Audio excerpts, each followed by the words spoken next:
ನಮ್ ದೇವಸ್ಥಾನಗಳಿಲ್ವಾ, ನಮ್ ಮನೆ ದೇವರಿಲ್ವಾ? ಇದನ್ ಬಿಟ್ಟು ನಾವು ಎದ್ರು ಬಿದ್ರು ಧರ್ಮಸ್ಥಳಕ್ಕೆ ಹೋಗ್ತಿವಿ, ಸುಬ್ರಹ್ಮಣ್ಯಕ್ಕೆ ಹೋಗ್ತಿವಿ, ಇನ್ಯಾವುದಕ್ಕೂ ಹೋಗ್ತಿವಿ.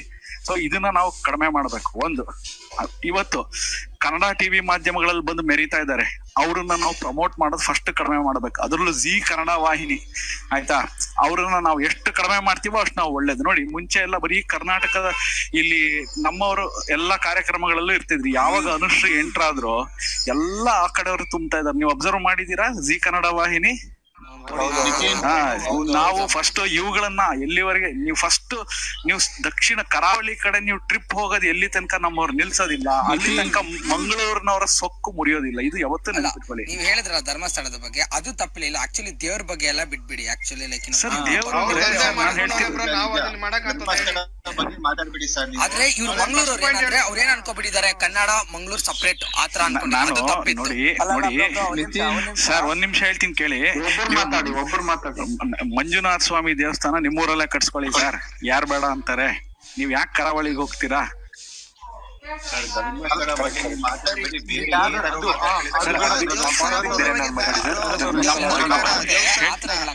ಅಲ್ಲ, ಹೇಳ್ತೀನಿ ಕೇಳಿ. ಅವ್ರು ನಮ್ಮನ್ನ ಎಲ್ಲಿ ಪಾಯಿಂಟ್, ನಮ್ಮನ್ನ ಘಟ್ಟದವರು ಅಂತ ಹೇಳೋದು, ನಮ್ಮನ್ನ ಕೀಳಾಗಿ ಕಾಣೋದು ಎಲ್ಲಿ ಅಂದ್ರೆ ನೀವು ಅಲ್ಲೇನೆ ಕರಾವಳಿ ಭಾಗದ ದೇವಸ್ಥಾನಗಳಲ್ಲಿ. ಇನ್ನೊಂದು ವಿಷಯ ಗೊತ್ತುಂಟಾ? ಇನ್ನೊಂದು ವಿಷಯ ಏನಂದ್ರೆ, ಒಂದ್ ನಿಮಿಷ ಹೇಳಿ. ಏನಂದ್ರೆ ನಾವು 8 days ago ನಾವು ಹೋಗಿದ್ವಿ, ಪರ್ಮಿಷನ್ ತಗೊಂಡು ನಾವು ಇದಕ್ಕೆ ಹೋಗಿದ್ವಿ, ಎಲ್ಲಿಗೆ ಧರ್ಮಸ್ಥಳಕ್ಕೆ. ಅಲ್ಲಿ ಮಂಗಳೂರಲ್ಲಿ ಏನ್ ಗೊತ್ತಾ, ನೀವೆಂತ ಧರ್ಮಸ್ಥಳ ಬರ್ಬೇಕು, ಫಸ್ಟ್ ಧರ್ಮಸ್ಥಳ ಮುಚ್ಚಬೇಕಂತ ಮಂಗಳೂರವ್ರು ಹೇಳಿದಾರೆ ಅಲ್ಲಿ. ಸರ್, ಇನ್ನೊಂದು ವಿಷಯ ಹೇಳ್ತೀನಿ ಕೇಳಿ. ಧರ್ಮಸ್ಥಳ ಅವ್ರು ಬರೋದಿಲ್ಲ ಸರ್, ಅವ್ರು ಯಾರು ಬರೋದಿಲ್ಲ. ನೀವು ಯೋಚನೆ ಮಾಡ್ಬೇಡಿ.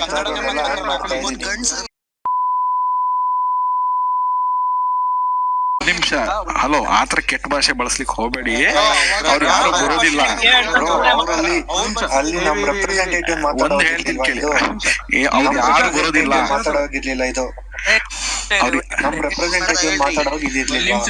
ಸರ್, ಒಂದ್ ನಿಮಿಷ ಕೇಳಿ. ಅವ್ರು ಯಾರು ಬರೋದಿಲ್ಲ, ಅವ್ರು ಯಾರು ಚರ್ಚೆಗೆ ಬರೋಲ್ಲ. ಯೋಚನೆ ಮಾಡ್ಬೇಡಿ.